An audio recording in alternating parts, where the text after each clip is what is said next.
안녕하세요.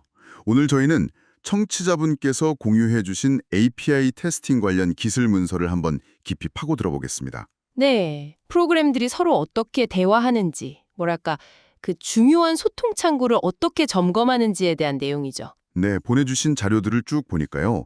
API 테스팅의 그 기본 개념부터 해서 이게 왜 중요하고 또 언제 필요한지, 어떤 어려움이 있는지, 그리고 커버리지 기준까지 잘 정리가 되어 있더라고요. 그래서 저희의 오늘 임무는 이 문서들 속에서 API 테스팅의 핵심, 그러니까 이게 그냥 기술적인 확인, 이걸 넘어서 시스템 안정성에 왜 꼭 필요한지, 특히 어떤 점들을 좀 눈여겨봐야 하는지 명확하게 전달해 드리는 겁니다. 좋습니다. 바로 시작해 볼까요? 네, 우선 API가 뭔지부터 가볍게 짚고 넘어가죠. 애플리케이션 프로그래밍 인터페이스의 약자인데 쉽게 말해서 한 소프트웨어가 다른 소프트웨어 시스템의 기능이나 데이터를 쓰려고 할 때 미리 정해둔 약속 같은 거예요. 인터페이스죠. 예를 들면 웹 서비스 호출이나 데이터베이스 접근 같은 거예요. 네, 맞습니다. 그런 서비스를 제공받기 위한 약속인 거죠. 문서들을 보니까 이걸 테스트하는 게 우리가 보통 보는 화면, GUI 테스트랑은 좀 다르다고 나와 있네요. 네, 그렇죠. 눈에 보이는 결과 대신에 어떤 요청을 보냈을 때 정확한 데이터가 오가는지 그 보이지 않는 대화를 확인하는 데 더 초점을 맞추는 것 같아요. 혹시 좀 더 와닿는 비유가 있을까요? 그거 좋은 질문인데요.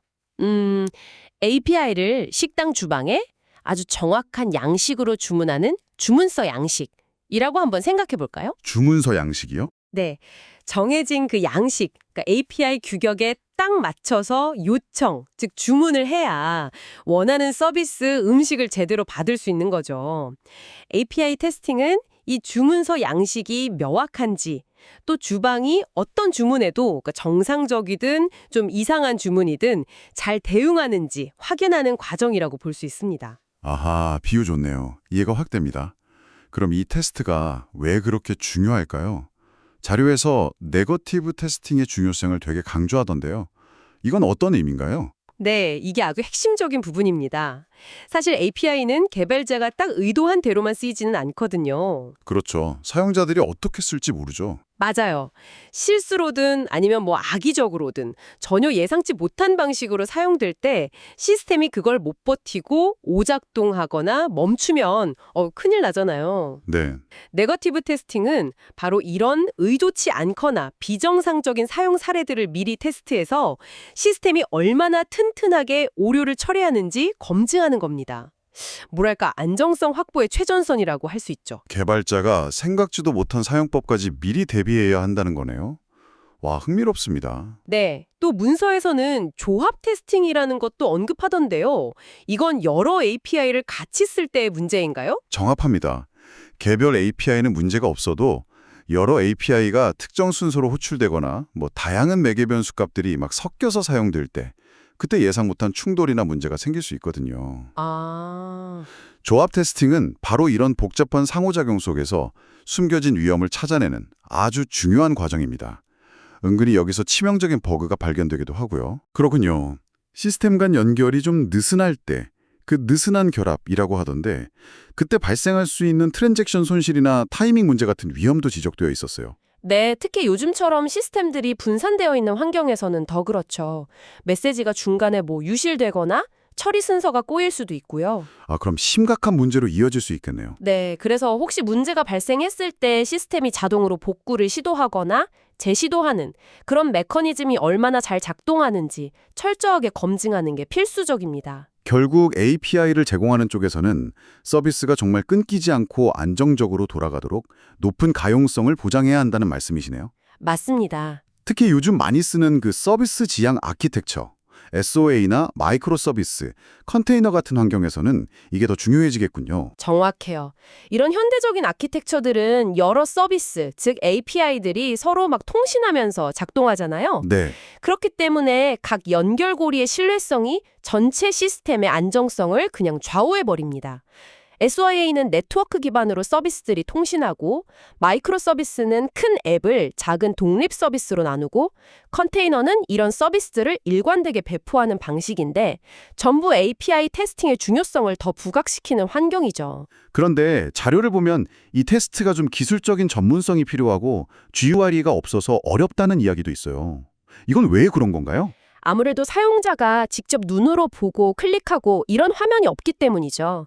테스트 환경을 만들고 데이터를 준비하고 또 API로 호출한 뒤에 반환되는 데이터를 분석하는 이 전 과정에 전문 도구의 도움이 필요한 경우가 많습니다. 아, 도구가 필요하군요. 네, 그래서 보통은 기술 테스트 분석가라는 분들이 담당하게 되죠. 그럼 어느 정도까지 테스트해야 충분하다고 할 수 있을까요? 문서에는 딱 정해진 기준은 없다고 하던데요. 네, 일반적인 기준은 딱 정해진 건 없지만 핵심 원칙은 있습니다. 정상적인 사용 사례는 물론이고 아까 말씀드린 네거티브 테스팅처럼 예상치 못한 입력 값으로 예외 처리를 확인하는 거, 이게 기본이고요. 네. 또 시스템이 제공하는 모든 기능, 함수나 객체 같은 것들을 적어도 한 번씩은 호출해 보는 것을 고려해 볼 수 있겠죠? 특히 요즘 웹 API에 거의 표준처럼 쓰이는 RESTful API에 대해서는 더 구체적인 커버리지 조건들이 언급되어 있더라고요. 맞아요. 이건 실질적인 가이드라인으로 볼 수 있는데요. 예를 들어서 입력 조건 커버리지라고 하면 가능한 모든 API 동작, 생성, 조회, 수정, 삭제 같은 것들을 실행하고 또 모든 매개 변수를 사용해보고 특정 순서로 API를 호출해보는 것 등을 포함합니다. 출력 쪽은요? 결과 조건 커버리지는 모든 정상 및 비정상 상태 코드, 예를 들어 200OK나 44 not found, 500 에러 같은 것들이 다 발생하는지, 또 결과 데이터에 모든 종류의 속성이 포함되는지 등을 확인하는 거죠. 정말 꼼꼼하게 봐야 하는군요. 이런 과정을 통해서 어떤 종류의 결함들을 주로 찾아낼 수 있는 건가요? 아주 다양합니다.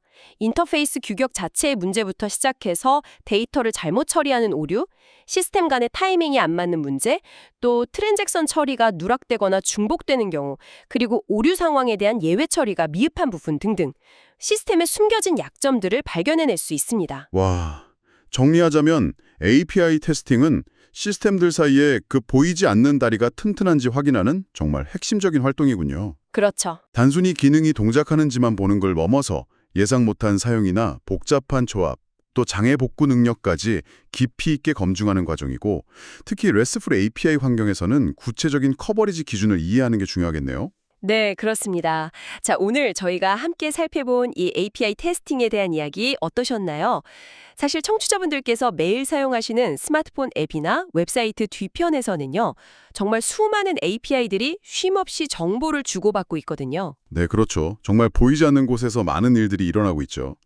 만약 이 중요한 연결고리들이 제대로 테스트되지 않았다면 어떤 예상치 못한 불편함이나 어쩌면 심각한 문제가 발생할 수 있을지 한번 상상해 보시는 건 어떨까요? 좋은 생각입니다. 다음에 혹시 서비스 오류를 겪거나 업데이트 알림을 받을 때 이 보이지 않는 곳에서 시스템의 안정성을 위해 이루어지는 API 테스팅의 중요성을 한번 떠올려 보시는 것도 흥미로울 겁니다. 오늘 이야기는 여기까지 하겠습니다. 감사합니다. 감사합니다.